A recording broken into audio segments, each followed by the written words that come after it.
What up, though? Good afternoon, everybody joining me on the East Coast, and good morning to those of you joining me on the West Coast. Um, this is Dwayne Barnes, MPA, and this is AAS 477, Economics of Jim Crow, Lecture 5. We at the end of the series, Lecture 5, and I entitled this one, The Seeds of Civil Rights. So let me take this down for just a second. So if you're joining me for the first time or just need a refresher of what we're doing and why we're here, again, my name is Dwayne Barnes, MPA, and I am the founder of this class, AAS 477. This class started in a reaction to, what was going on in our country, our government, and our world. Earlier in the year, everyone was seeming just kind of bent out of shape and fit to be tied about a lot of different things. And one thing that I wanted to bring to the table was the fact that one, we've been here before, and two, um, our ancestors laid the foundation for us to use the tools if we need to pick them up again. So in this class, we put it down it was fell into 5 weeks. This is week 5. We started our first week where we discussed slavery and the economics of slavery. The next 2 weeks, we talked about the beginnings we talked about Reconstruction, and the beauty that was in the time of economic, political, social rights. And then we talked about Jim Crow from the end of Reconstruction to about the turn of the century. And then last week, we went from the turn of the century to 1929, the crash. And today we'll be picking up from the Great Depression on to Brown versus Board of Education in 1954. Another important point of this course was to look at the economic, political, and social philosophies of Booker T. Washington, W.E.B. Du Bois, and Marcus Garvey.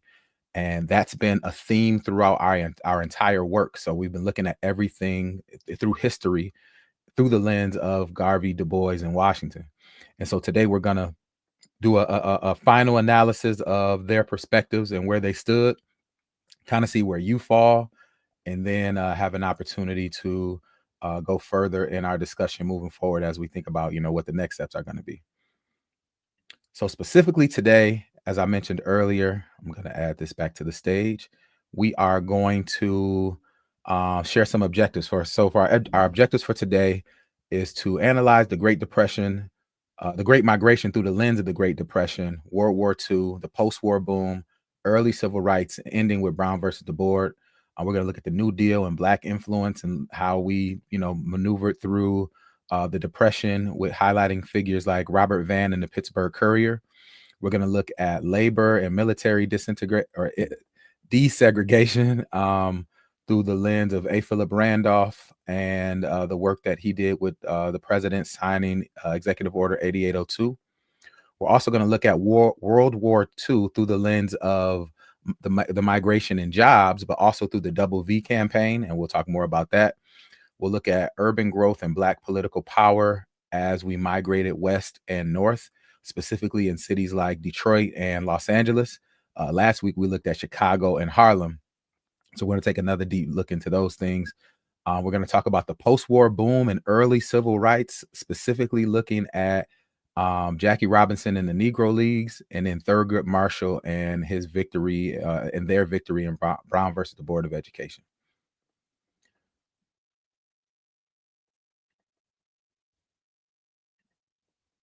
Okay. So let's set the stage a bit. So last time we ended at the crash of 1929. We looked at the life of W.E.B. Du Bois. We looked at Garvey and his work. We looked at the sleeping car porters, the Brotherhood of Sleeping Car Porters. We looked at the Great Migration 1.0. So from the beginning of, let's say, 1910s all the way into 1929. That included the Harlem Renaissance. That included Western migration, northeastern migration into New York. And we just kind of level set on where we were going. So by the end of last discussion, we had a great understanding, or at least a fervent understanding or a baseline understanding of Garvey and his movement and his philosophy, Du Bois and his philosophy, and from the prior 2 weeks, Washington and his. So I want to take some time and do a brief comparative analysis of our here we go, of the three. So I'm going to present something here on my screen, and we're going to get started.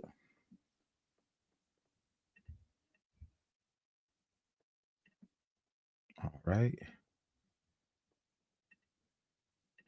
Here we go. So to help us out a little bit, I use the color key. So what you'll see on this of this analysis here is you'll see a color. Yellow is the talented 10th philosophy, blue is the back to Africa or Garvey perspective, and green is Washington. And I just kind of boiled it down to some of just the core points here. Nothing to go too deep in detail, but enough to give us enough on the bone to be able to have an understanding. So let's jump in here. So let's look at, we're going to go column wise, and then we'll be, we'll move through it. We'll spend a couple moments doing that. So if you look at the yellow here, we're going to start with educational philosophy.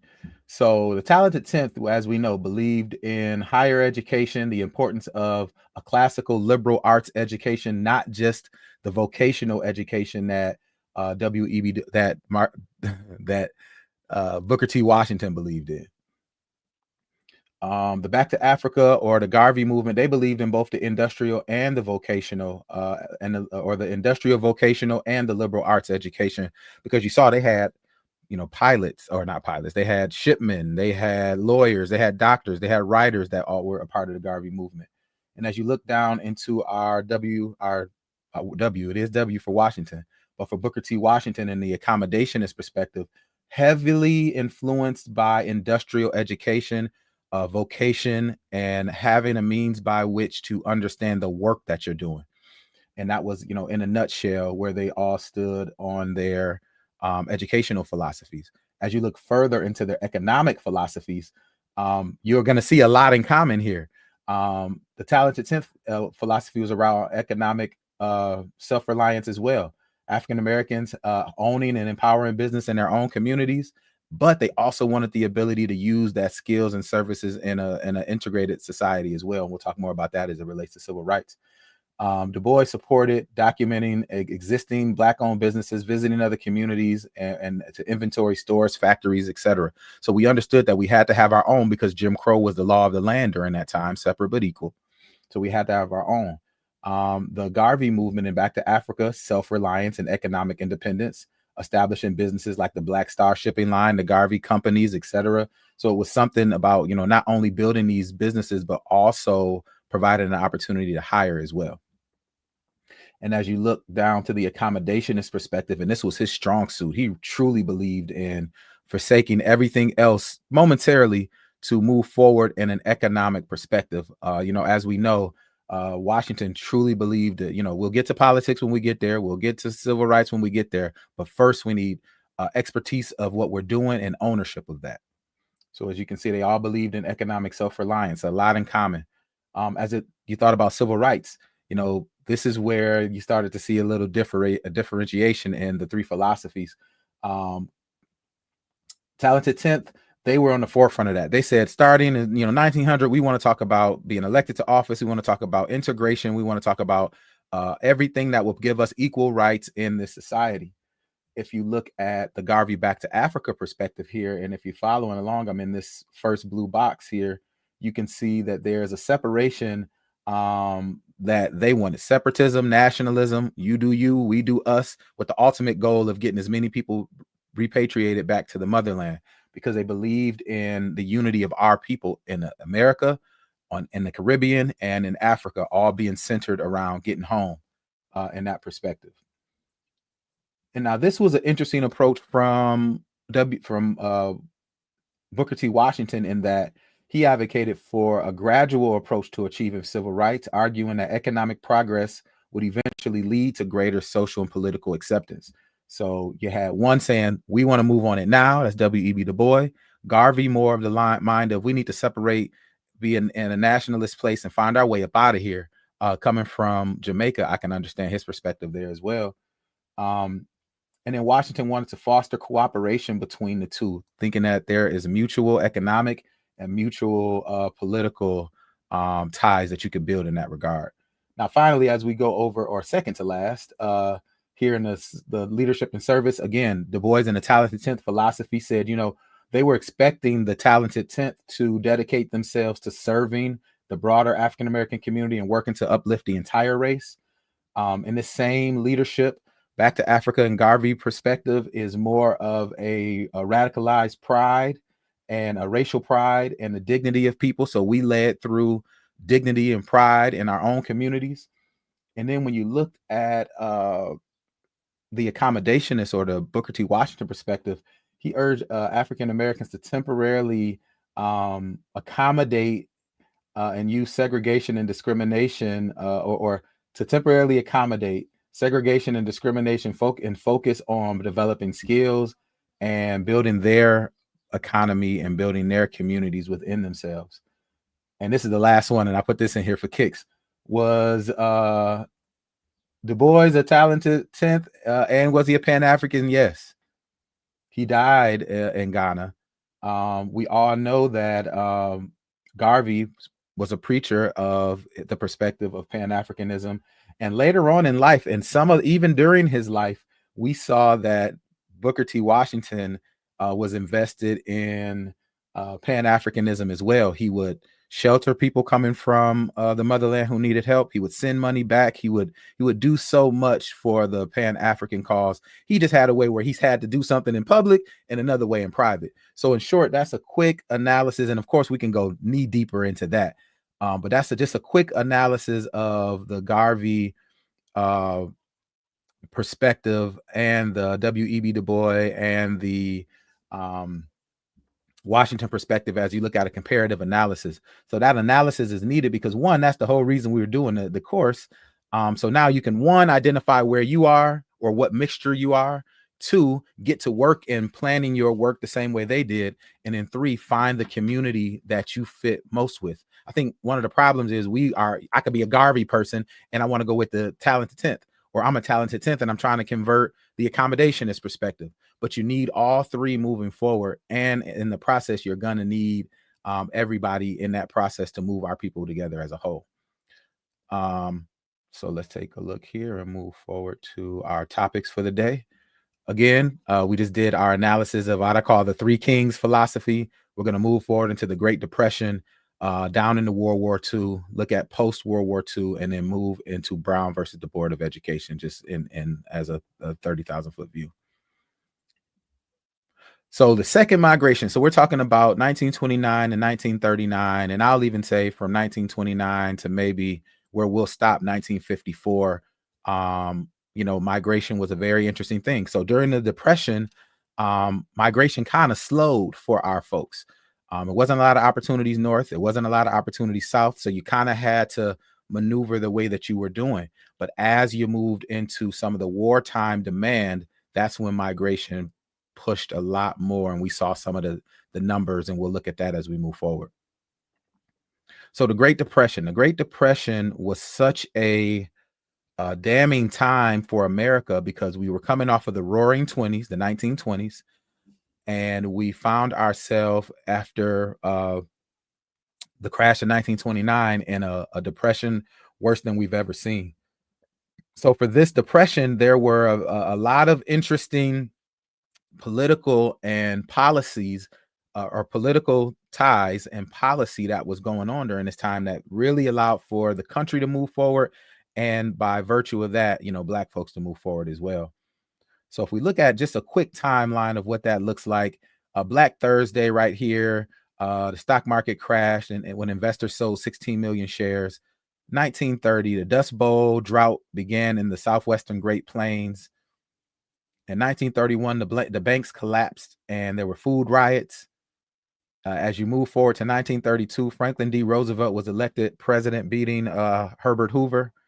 And in 1935, the Works Progress Administration was created. And we'll talk more about the New Deal policies as we move forward in this discussion. So some of the Great Depression policy or the New Deal, 1930, unemployment hits 4 million. So 4 million Americans were out of work. And of that number, of those who were counted in the Black community, that was 50%. And we'll talk more about that as we move forward. So 1932, Congress authorized the release of stable grains by federal agencies.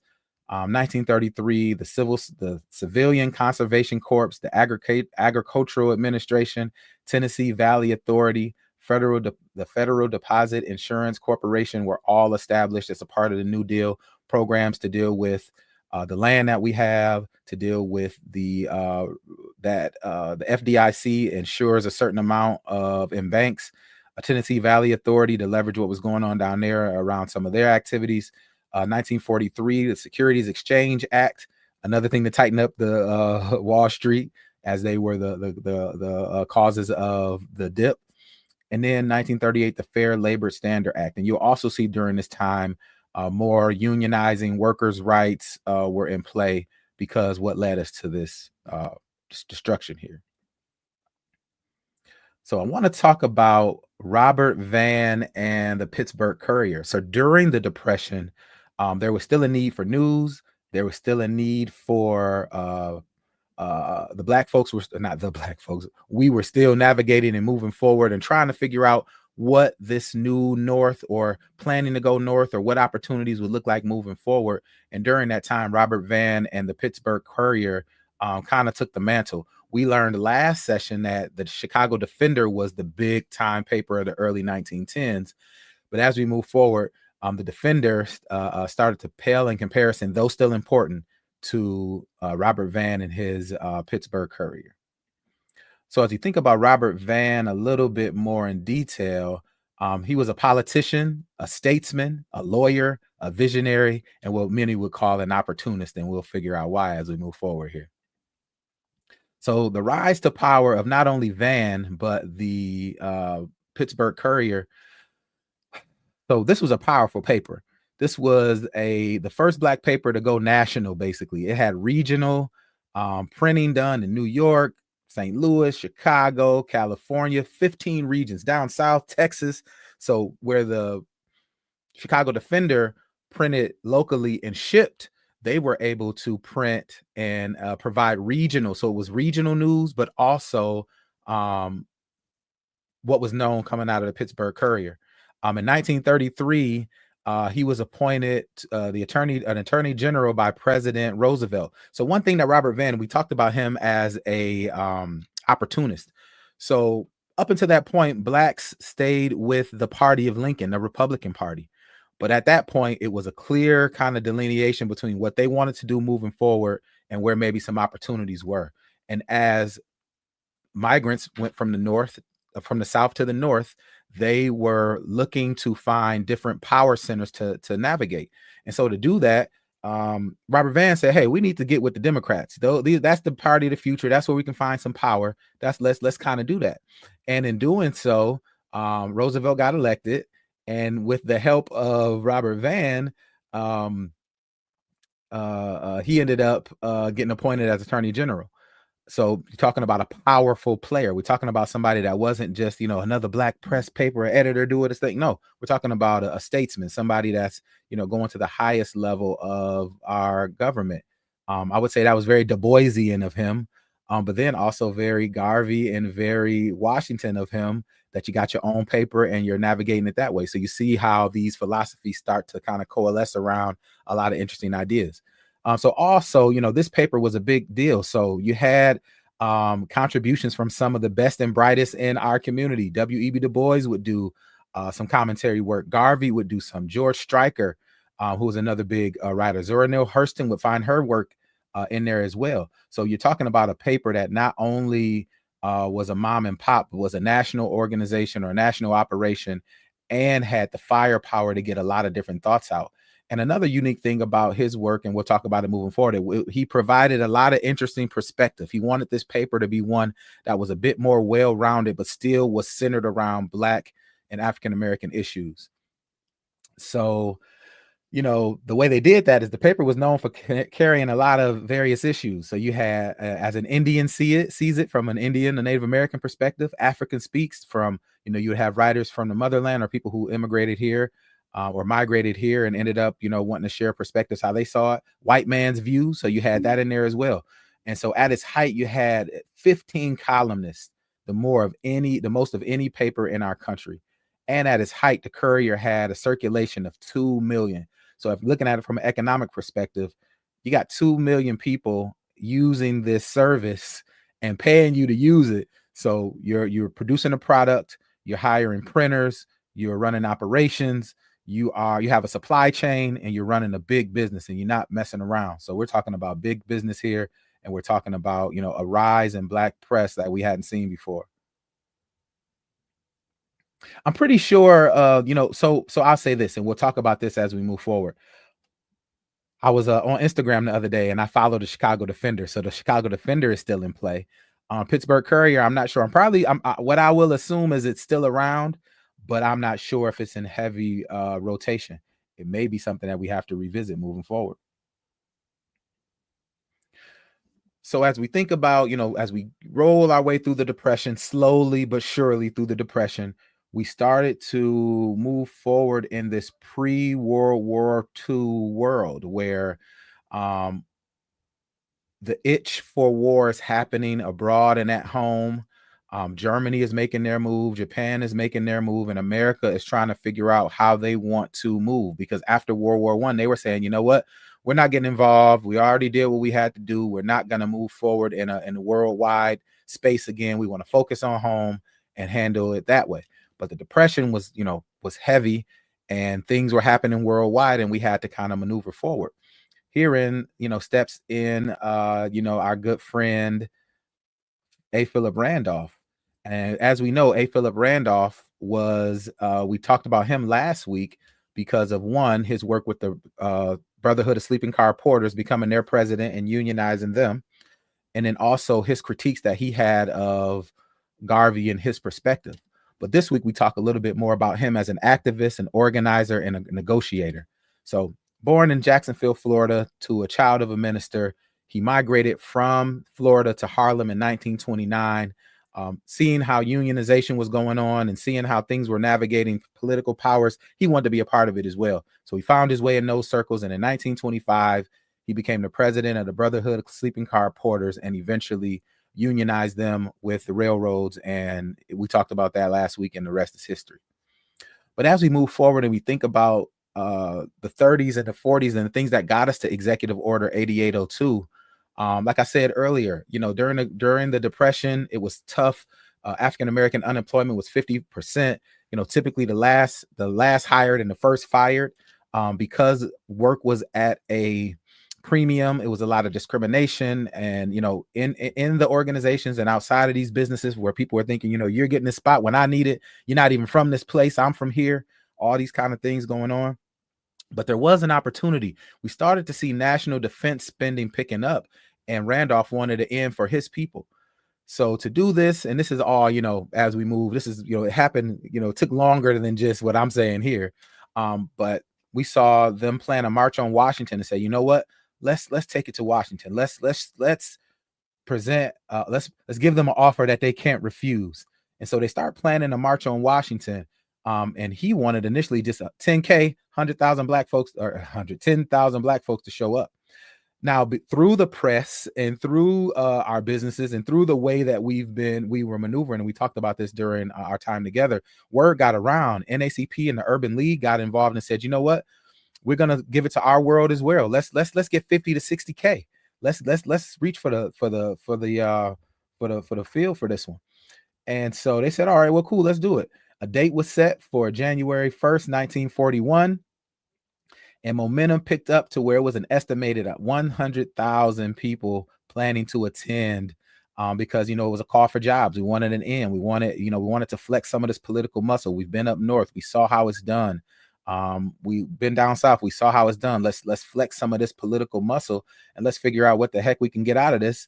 And so seeing this, President Roosevelt sent his top aides to negotiate with Randolph, but he refused and said, nah, either we get what we need or we out. We going, to Washington, and we're going to make this a public spectacle.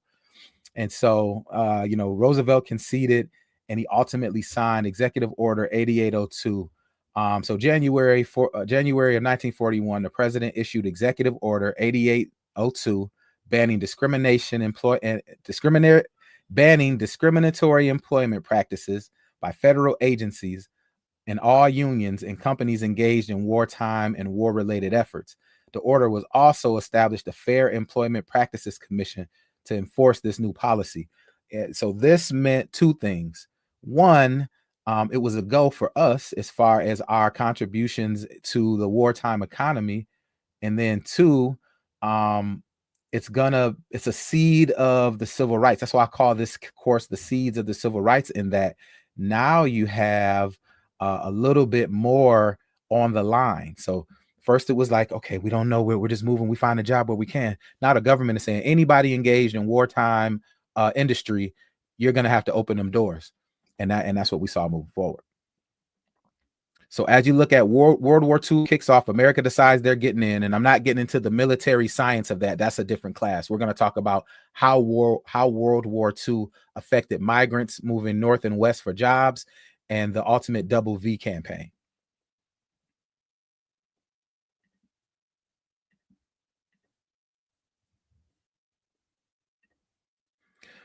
So wartime industry.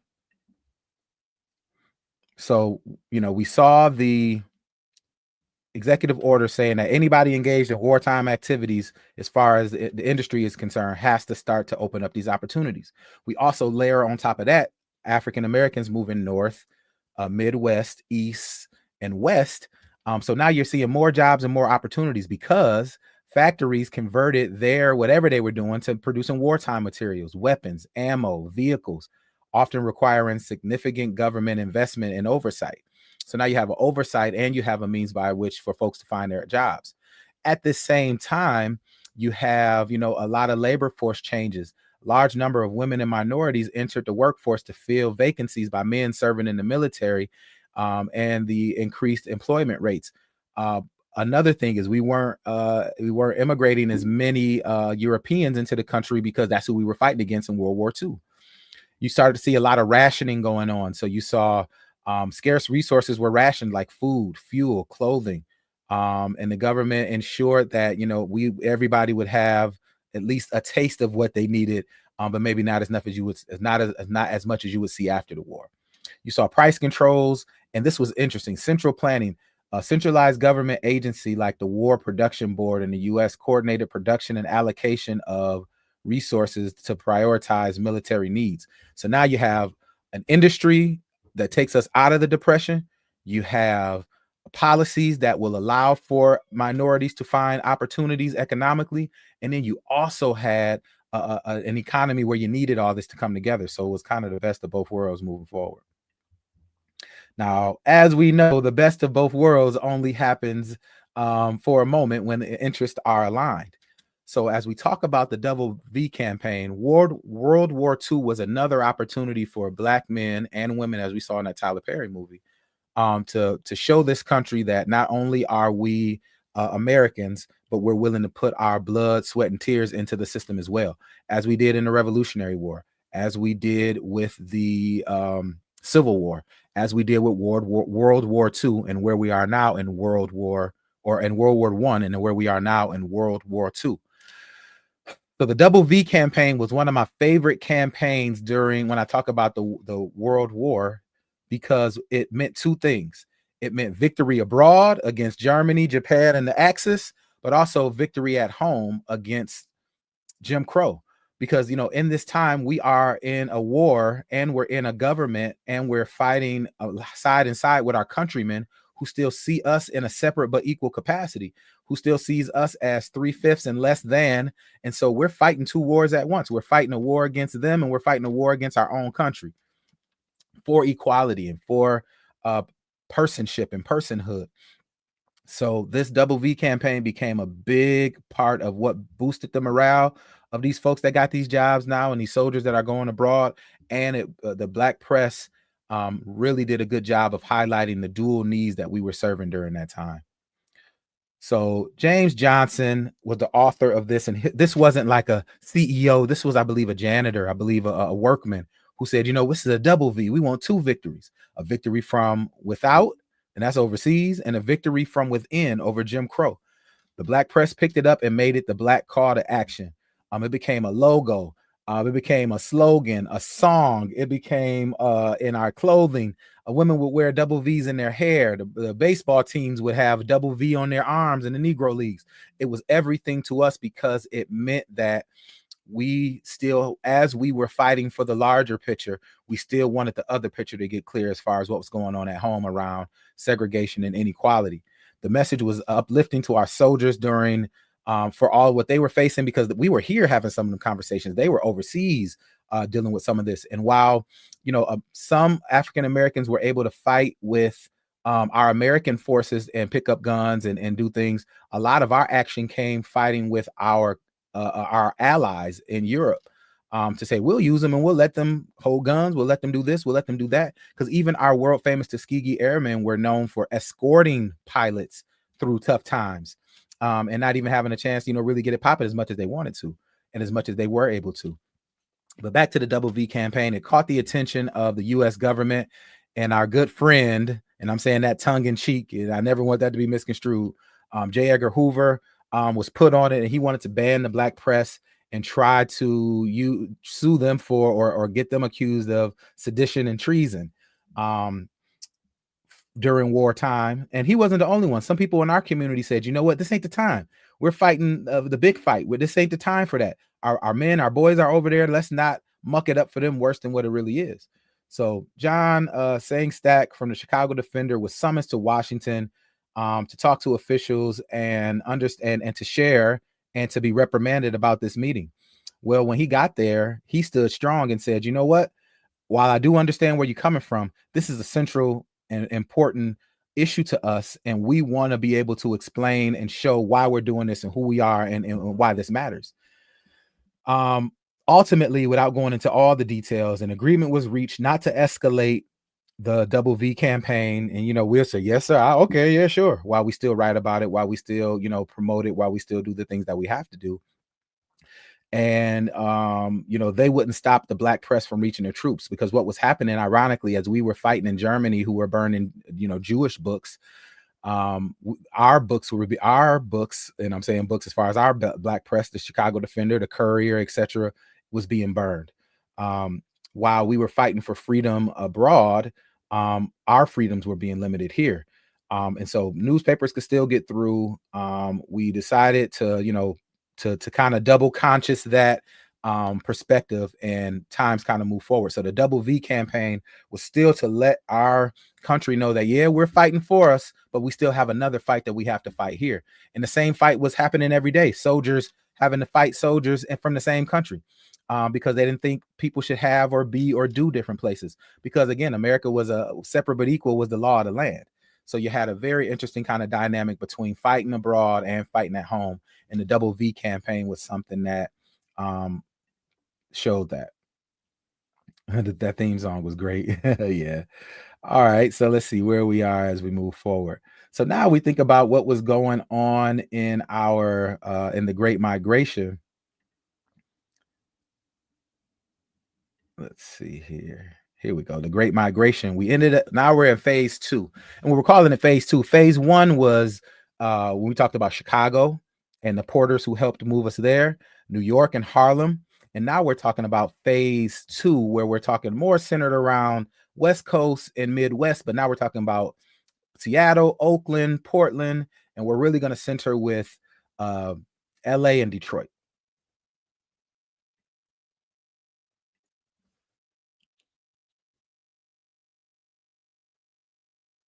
All right, let's move forward. Oh, I see Soups jumped in. What's up, Soups?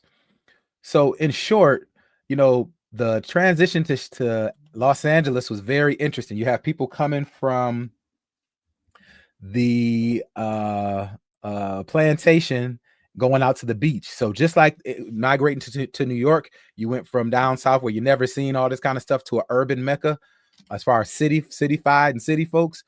Going out west, they saw the same palm trees, beaches. It was just a totally different thing. Just like Chicago, where they, saw another big city, in Detroit, New York. Now you're seeing it on the West Coast. Migrants landed and found themselves on Central Avenue in Los Angeles, South Central. Ironic, right? And so there we brought our culture with us. We brought our businesses, beauty salons, barbershops, florists, doctor's office workmen, and we had work in wartime industry as well. LA was also the entertainment mecca, so it made for an interesting kind of mix here. You had your normal, average, everyday working folks, your entrepreneurs, and you also had people who would be stars. And one of those, and I won't go deep into her story, was Hattie McDaniel, the first African American woman to win an Oscar or Academy Award for playing Mammy and Gone with the Wind.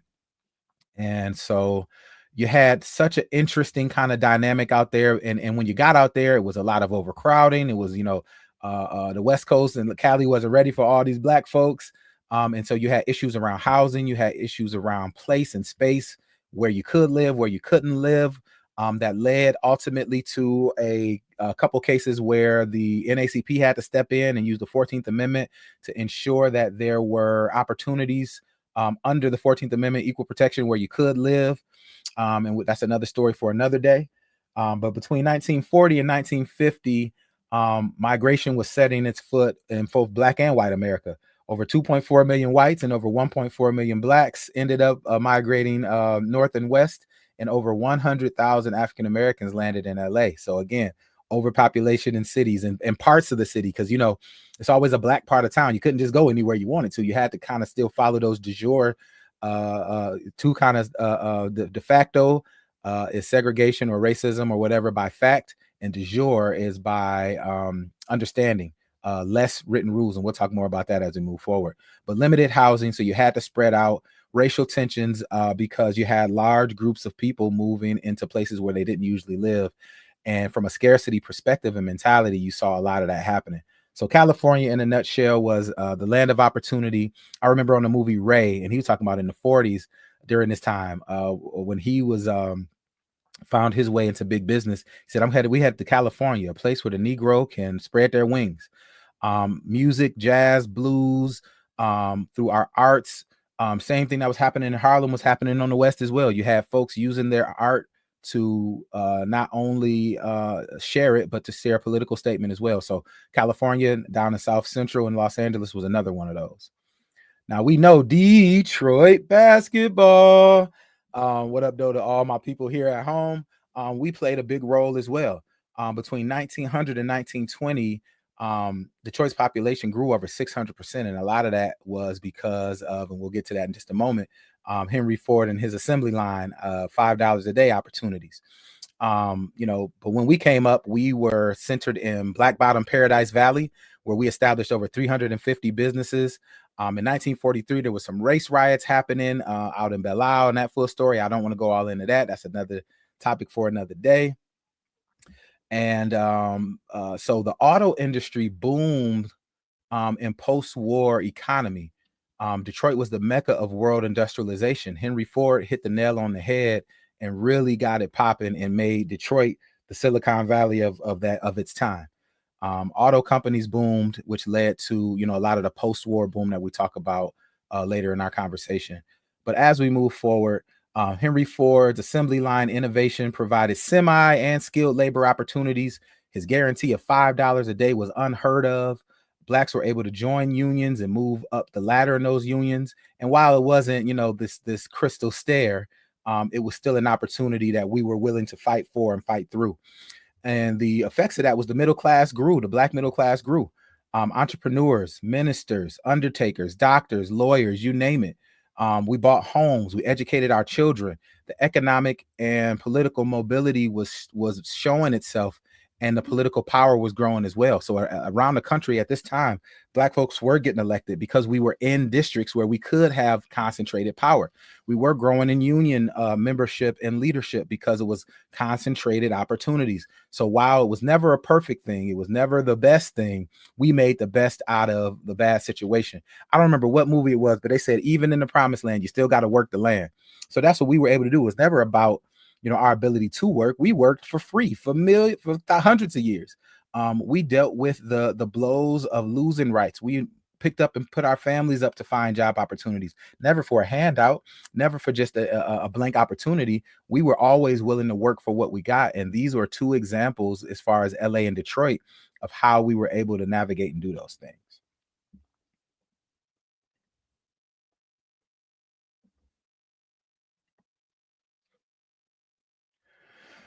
So to make a long story short, we win World War II, and we as America, our folks come back home to a different country than they did at the end of World War One.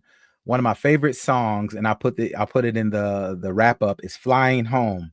I think it's by Illinois. I forget his last name. It's the song. If you ever seen Malcolm X, it's the song they play when they're doing that big dance scene, the big Spike Lee dance scene, and it's one of my favorite songs. One, because it represented our joy in winning the war as an Americans, but also our boys coming back home. Hey, we flying home. We back for Tuskegee Airmen. Our boys coming home. Kind of things changing. Thinking we're gonna see a boost here. So the post-war economy in America was what made America. When people say great again, those were the days. We were the power of the world. We just won World War II. We dropped an atom bomb, ended it all, and we were sitting high. Consumer spending and industrial production, led by the auto industry, boomed us to the top of the geopolitical world. We were the richest country in the world. The other war-torn countries were starting to see a significant boom as well. Here we saw the expansion of the middle class with job opportunities, major suburban development, and urban sprawl, which turned out to be something that hurt a lot of economies or a lot of communities. So while everybody used to live downtown Detroit, now you start to move out to these burbs and build suburbia and what the 50s would bring. And then we saw urban renewal kind of hurt where we were living because we were still in the cities. Expansion of industries like electronics, plastics, real estate. America was booming, and it was just the beginning for the grand power that we would be. And it gave birth to the baby boomers. This was the generation that took America to its heights and is now in its decline as far as age. But it was this time that really made America the world power that we always wanted to be. This was also a very interesting time in that we were starting to see a lot of change in our society through the rise of the Black athlete. We looked at our politics, we looked at our press, we looked at our churches, we've looked at our businesses, but yet in this class, in this discussion, we haven't really had a chance to look at the rise of the Black athlete, and I kind of did that on purpose.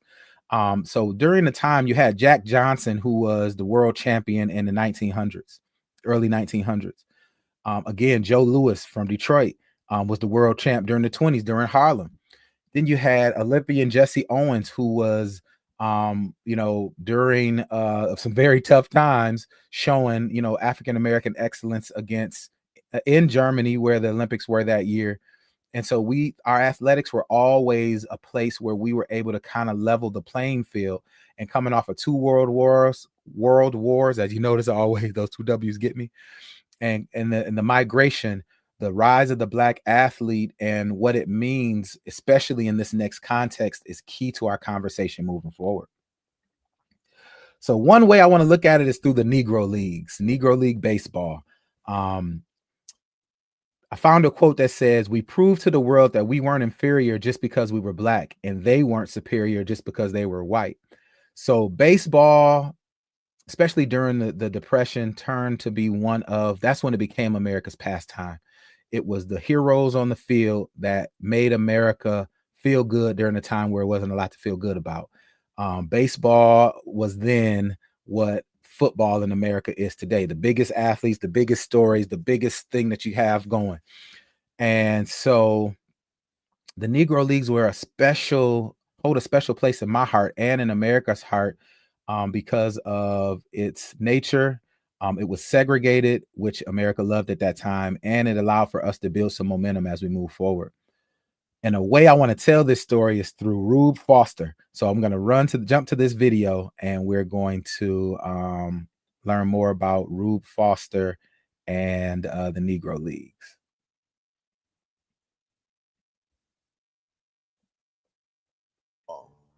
There are few things as recognizably American as this summer pastime. Eating hot dogs, sipping a soda or a cold beer, and leisurely taking in a game, maybe even a doubleheader, have long been staples of our cultural diet. Yet, like so many chapters in American history, the game we know today followed a difficult road in including and accepting African American players. Modern baseball's roots predate the Civil War, and in its earliest years, black men played in the same games with white men.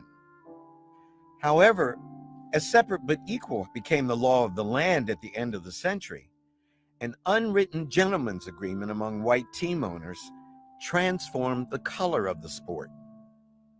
In 1876, the National League was formed, and professional baseball would eventually become white only.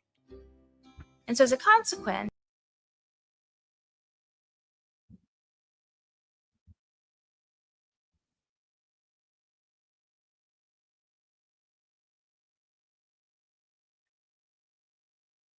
these events would often be organized by white sports promoters. the location of the games and the booking and the ticket sales were overwhelmingly controlled by white men. So even though these Black players were the source of entertainment and enjoyment, Black people got very little of the proceeds from the games themselves. Rube Foster was a giant among the early Negro baseball players and later manager of a team. Fed up with the unfair conditions of the American pastime, Foster imagined a way in which the Negro teams could fight back. On February 13, 1920, in a YMCA in Kansas City, Foster met with Black team owners and proposed they organize their own National League. The historic day would mark the launch of the National Negro League, complete with 8 teams, including the Detroit Stars, Kansas City Monarchs, and the St. Louis Giants. Later, other teams would emerge, like the Indianapolis Clowns and the Homestead Grays. There were extraordinary players in the National Negro League: Josh Gibson, Satchel Paige, Willie Mays. And really, these are people who are understood as some of the greatest baseball players in history. At the peak of its success, however, the National Negro League would witness the beginning of its decline, ironically, when an extremely talented and courageous team member of the Kansas City Monarchs, Jackie Robinson, broke Major League Baseball's color line in 1947.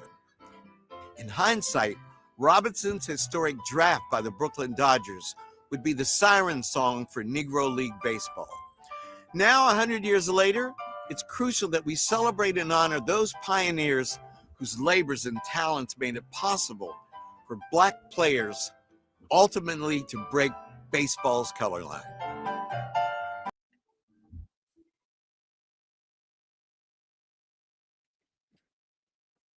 Yeah. I really get a kick out of that for several reasons. One, I think that was a great way to summarize it in a short, but then two, one thing that we as African American folks, yeah, Jackie the Goat, one thing that we as African American folks do is we always find a way to leverage the resources we have to build the organizations we want to see, whether they're funded, the way that we want to see them with great margins, or if they're tight margins. But those are, that's a really good example. And this, just kind of following up on that: pitcher, all-star, and executive. And let's take a little bit more. That was just a quick view. Let's talk about Negro Leagues in a little more perspective here. And I see we're doing really, really good for time, so I'm really enjoying that. So, after the Civil War, Blacks playing baseball really became a part of our, it was the basketball of that day, the boxing of that day. It's what we loved, just like everybody in the country did. And in the late 1870s, they said the first Black player, Moses Fleetwood, was playing in the major leagues. But due to Jim Crow's unwritten rule, or due to Jim Crow, there was an unwritten rule in baseball saying, okay, we're not going to bring no more Blacks in here to play. We're going to keep it a white man's game. So at the time, the impact of baseball in our community was just like the schools we talked about, education, just like churches, theaters, newspapers. So it was a big deal. we used it as not only a pastime, but a way to build community as well. And so, as you saw in the film, we would do barnstorming. So we would take these black teams and we would, basically play and tour around the country and internationally, just as the Negro League or independent teams, not even a league yet. We became worldwide stewards of the game. We took the game to Canada, Montreal. We took it to Mexico. We took it to Japan. And so all, these black players who were on these independent teams, but we didn't necessarily have, like we saw in the video, a league to contain it. And so Bud Foster, who saw the success of some of these independent teams that would barnstorm across the country, and even so, this is even happening, out west. So as Western expansion was happening through the Great Plains and through all these parts, it would be a circus, and it would be musicians, and then it would be a game, and it would be, so we were taking, our talents around the country, and people were making money doing this. They were, just on the road, just like they would later be, in the league once it got, set up. But one thing, like they mentioned, they wanted white promoters out of the game, and they wanted to keep that so they can build the overhead and build their own league. And so February 13th, 1920, the top black owners got together to form a single league, the National Negro League, and Foster was elected president. Now, one owner who was white, J.K. Wilkinson, who by all accounts was, a real decent brother and somebody who wanted to be a part of this, not from an exploitative perspective, but as a part of the bigger push to ensure that the Negro Leagues, were able to do their thing.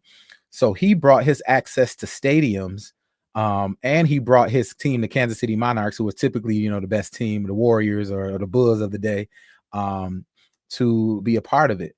And over their first year, organized over 600,000 people attended National Negro League games just in the first year. And in 1934, the Negro League All-Star team, they barnstormed in China, Japan, the Philippines, like I said, taking the game around. And so, so from a baseball perspective of organizing, that was a great feat. But now as the Negro League baseball economy was another thing as well. At its height, over 500 jobs were created. And we're talking about ticket takers, a grounds crew, bus drivers, concessions. And 75% of that went back into the black community because, it was segregation during the time. So the economic impact was similar to that of the major leagues. So restaurants, taverns, hotels, law firms, publishing houses, insurance firms, were beneficiaries of this league that was up and running, making money, being an organized sport. And, using the Chitlin circuit. When I say the Chitlin circuit, as you move west and as you move south and north, you had to use the green book to know where you could stop, where you could navigate, how to get through sundown towns, where you should go. So using the Chitlin circuit in the green book to keep everybody safe along the way.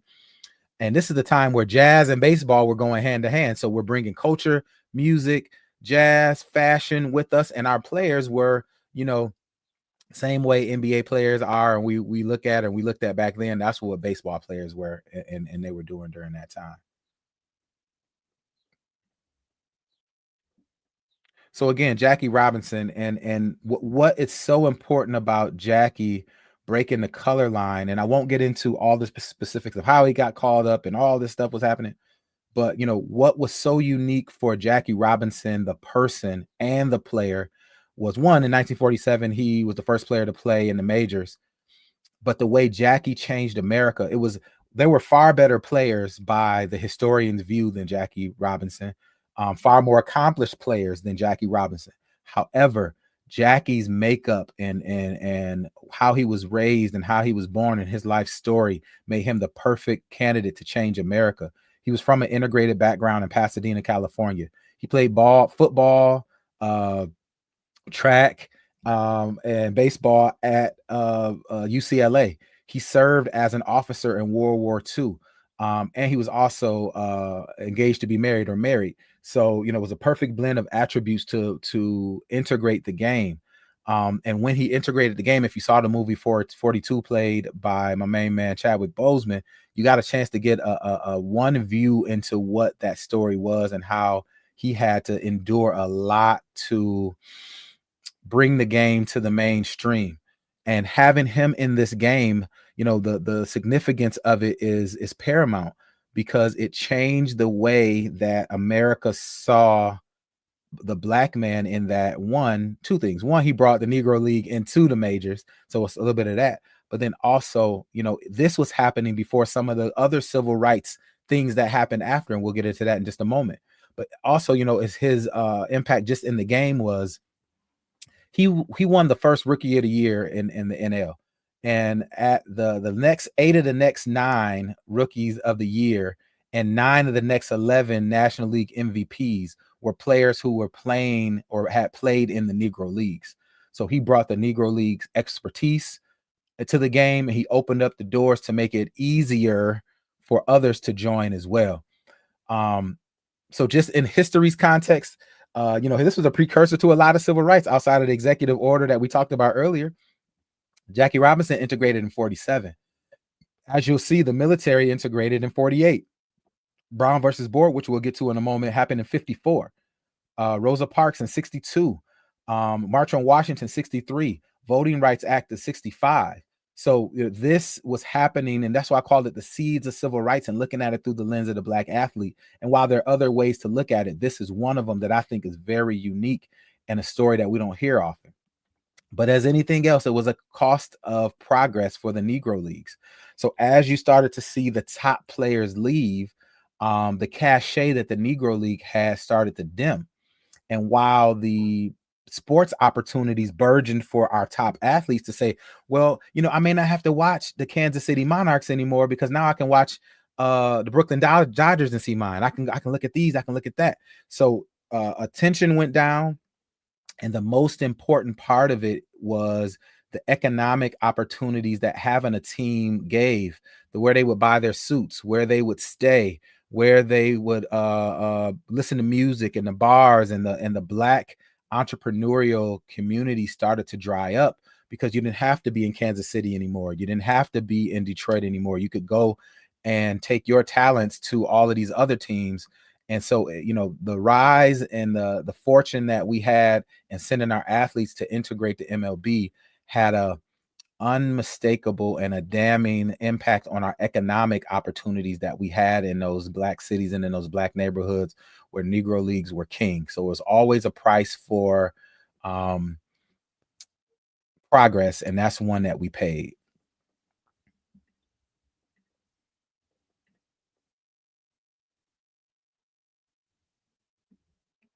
To further the seeds of the civil rights, I want to talk a little bit about breaking the color line in our military. So I have another video I want to share. So give me just a moment and I can get that up.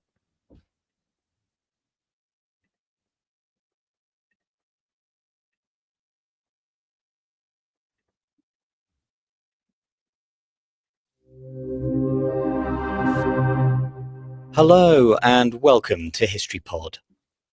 On the 26th of July 1948, President Harry S. Truman issued Executive Order 9981 that abolished racial segregation in the US military.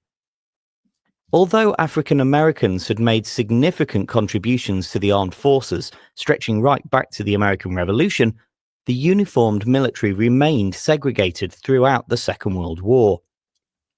While the foundations of military desegregation had been laid when President Franklin D. Roosevelt issued Executive Order 8802 to end segregation in the civil defense industry, black volunteers in the military were usually given combat support roles and a lengthy delay before beginning combat training. Therefore, before the war had even ended, the military found itself under pressure to address the issue of racial segregation from organizations such as the NAACP and individuals, including the First Lady, Eleanor Roosevelt. A survey of 250 white officers and sergeants conducted shortly after the conclusion of the war in 1945 returned results that were favorable towards integration. And this was followed by an April 1946 review that concluded the military should seek to eliminate any special consideration based on race. The following year, the President's Committee on Civil Rights published a separate report that proposed a wide range of equality legislation alongside an end to all discrimination and segregation based on race, color, creed, or national origin in the military. Partly to avoid opposition to the proposed changes in the Senate, Truman abolished racial segregation in the US military by issuing Executive Order 9981. Although there was initial opposition from the Army, casualties in the Korean War meant that integration was soon necessary, and by October 1953, an estimated 90% of black soldiers had been integrated.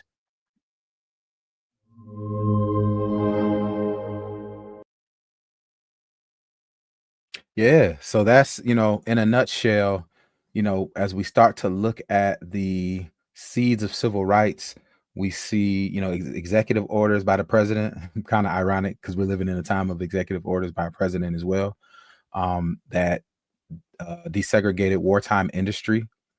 We also see a push in our sports culture, integrating our sports and what that meant. We were seeing cases around the country as people migrated, and as living in the black side of the cities weren't enough, we started to see more opportunities as it related to integration of neighborhoods. We saw early when we talked about Harlem last year how they were integrating and making Harlem black. So we started to see these seeds of civil rights starting to germinate and really start to lay the foundation for what would be the civil rights movement moving forward. And that's a great way to transition to our the audacious plan, Howard University Law School, and Thurgood Marshall, which will eventually get us to our conversation around Brown versus the Board of Education. So let me take a step back for just a moment and have just a little bit of fun with this. So over this time, I've had to talk about so many Hamptonites. I had to talk about Booker T. Washington. That's one of the centers of this work, a Hamptonite. I had to talk about Robert Abbott, a Hamptonite. All these Hampton folks. I did get Alan Locke in there from Howard, but I really want to center a little bit of work. I went to Howard University, so I'm always partial to Howard. And if you don't know, Howard University in DC and Hampton University, they have like a Michigan State kind of rivalry for those here, or Duke, North Carolina, if you watched that game last night, or Michigan, Ohio State. We're brothers and sisters in the fight, but we really have a big rivalry. So it's really good that, I was able to take some time and give them their props, but I want to give some props to the Mecca and Howard as well. So let's talk about Thurgood Marshall. Thurgood Marshall, and if you've seen his movie, again, another movie where Chadwick Boseman played him.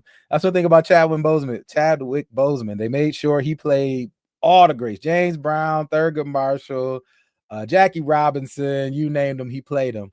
But another movie you can find called Marshall on Netflix or wherever you can find it, that tells a story, one of the many stories about Thurgood Marshall.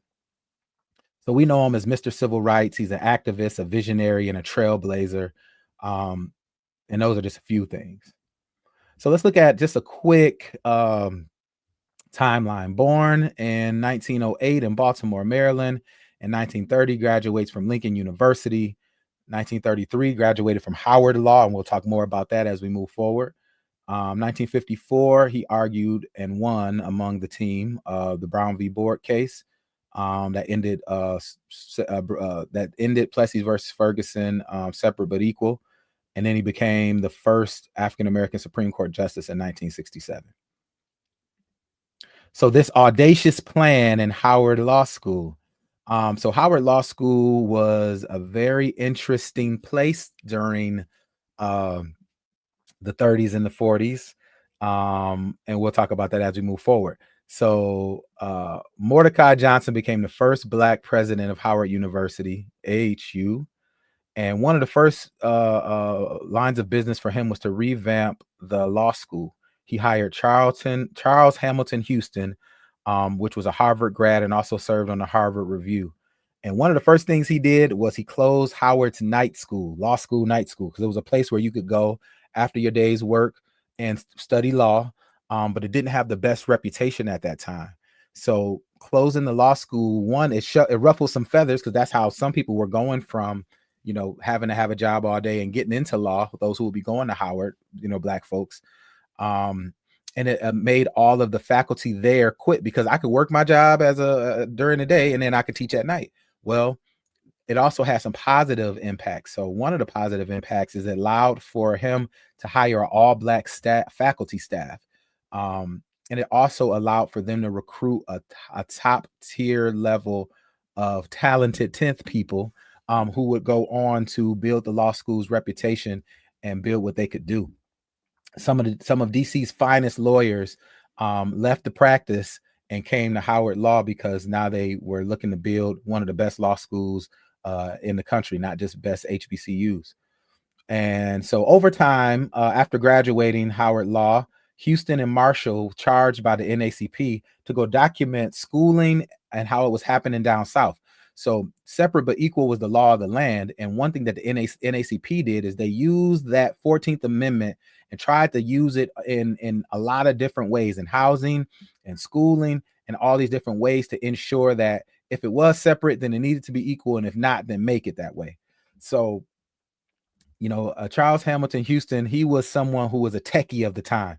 So to go document down there, they took a typewriter, a film camera to take video, and a regular camera. So you walking down there with, top tier technology of the day. And for them, it was their first real exposure to the South, one, but then two, and they noticed how schooling was so different between the Black kids and the white kids down there. Now, the 14th Amendment said, or 14th Amendment, Plessy versus Ferguson said, separate but equal. And if I said 14th Amendment, I was, that's equal protection under the law. And that led to the 1896 ruling of Plessy versus Ferguson that said as long as the accommodations are separate or equal, they can be separate. So they were using that separate but equal precedent and using it and bouncing it off of the 14th Amendment of equal protection to try to say it's not equal, and that's the problem. It can be separate, but if it's not equal, that's the problem. And so this is their first time going down south to kind of document schools, and they saw that, in fact, they were separate, but they were not equal. And so it was a state by state. They were building their case state by state, saying we can build this thing and we can put all these cases together and say this is an example of how we can overturn the Plessy versus Ferguson decision. And so in 1954, NACP went with integrated lawyers, and I won't go too far into this. This will be the next class, the civil rights class. But to make a long story short, they argued in front of the Supreme Court that separate versus equal was not happening and that we needed to make a change. And one of the major cogs of their argument is that separate in America, due to social, economic, and political ties, that separate is innately unequal.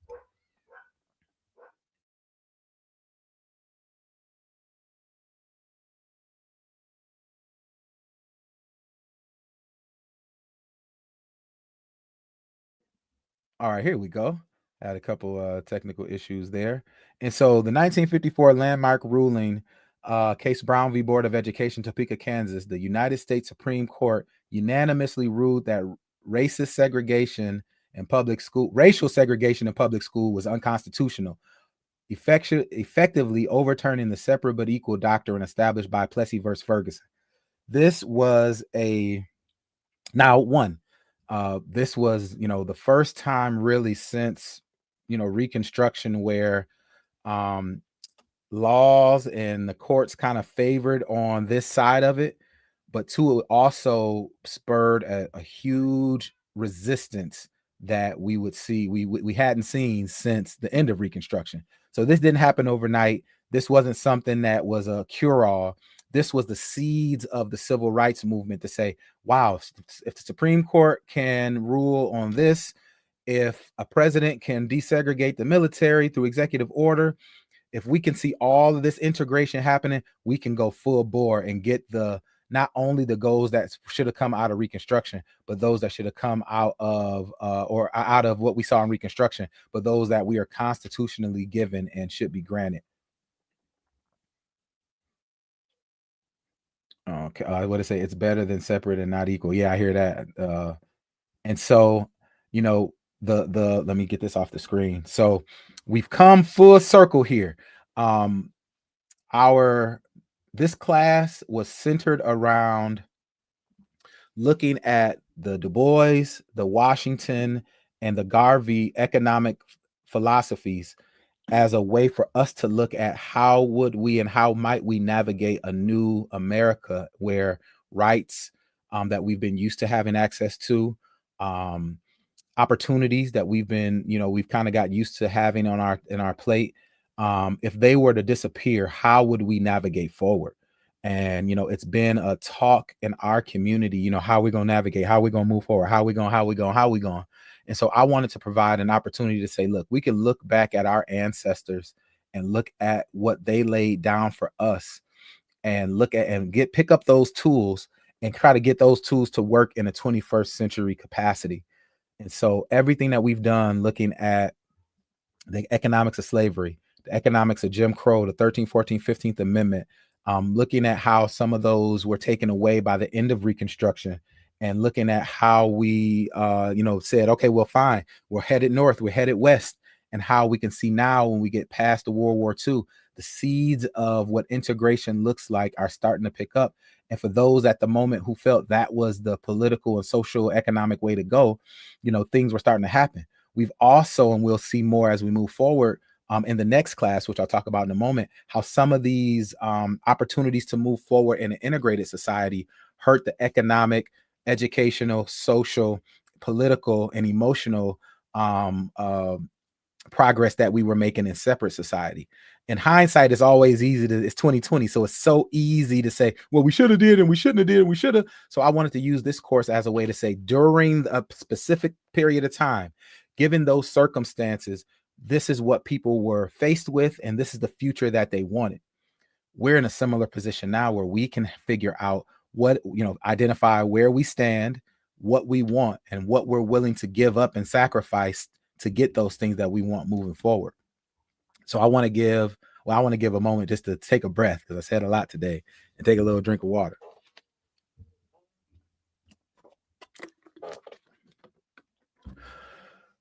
When I set out to do this class, I thought I was only going to do 4, and it was going to be over. The content got so good, I added another week. And then I started getting really good feedback from people who I love and care about, or people who are just, fans of the work, fans of the page. I put it on my Facebook page. I put it on this YouTube page, and people are saying they want more of, what 477 has to offer. Now, luckily, we have a full history, and I'm, well-versed on the whole thing. But for AAS 477, the economics of Jim Crow, this is where we end.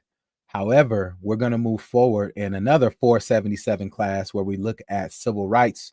So from 1954, and I'll take us to at least 1970, depending on what the research and what a curriculum, I think, will hit. And so be on the lookout for that. You'll definitely get a chance to, one, sign up for that class that we'll be doing online, and you'll get a chance to get a look at what the curriculum is going to be and to see if it's something that you want to be a part of. And what I would love for the second course is to be a lot more communicative. I would love to have a chance for us to make it more than just a one-way conversation. We have a lot of good feedback in the chat here today, and we've had moving forward, but I would love to see a little more interaction. I want to find a way to provide more images and video. I want to really equip our people with the tools that they'll need moving forward, even as we see that the Department of Education is being dismantled, and there are, subjects like Black history, African American history are starting to be in question. I want this to be a place where you can go and find the information and not just keep it for yourself, but take it back. A big part of this class was offering all the resources, the course outline, each week the outline, but also giving you access to some of the resources that I use.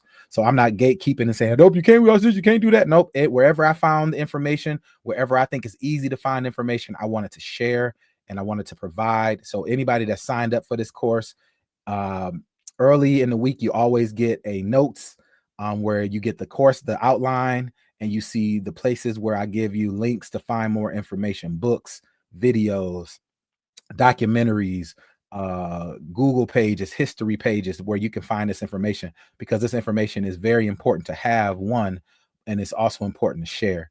So there'll be more information talking about our 477 civil rights class moving forward. But for this class, I want to thank everyone that joined me. The 5 weeks that we were able to talk about from the end of slavery all the way until Brown versus Board and everything that happened in between. I'm just thankful for the opportunity to step up and do something for my people, using the knowledge that I have, and sharing this information to everyone out there. So for 477, that started just as a dream. It was all a dream. And now it's a reality. And I can say that I did teach this class and I did help and share information to my people that I was looking to do. So I want to thank you for being on this road with me. I want to thank you for tuning in every week. If you don't know, you can find this on the Facebook page or on my YouTube page. All 5 classes, I'll have them in a playlist to where you can find them. You can email me or send me a message on Facebook or here if you want to get the outline of the curriculum with the notes so you can keep on going for yourself. And if you're interested in having me share any of this information and maybe come teach a class to your class or to your teachers or into your community, or as you look to build a Saturday school or a freedom school, I'm definitely down to do that as well. And you can send me an inbox or send me a message. But from me, Dwayne Barnes, MPA, I want to thank you for being on this ride of African American Studies 477, Economics of Jim Crow, looking at history, looking at people, place, but also looking at our conversation through the Black press, through the Black church, through Black business, and now through the Black athletics as well. So I want to thank you for being with me. You guys have been great. I'll catch you on the rebound. Peace.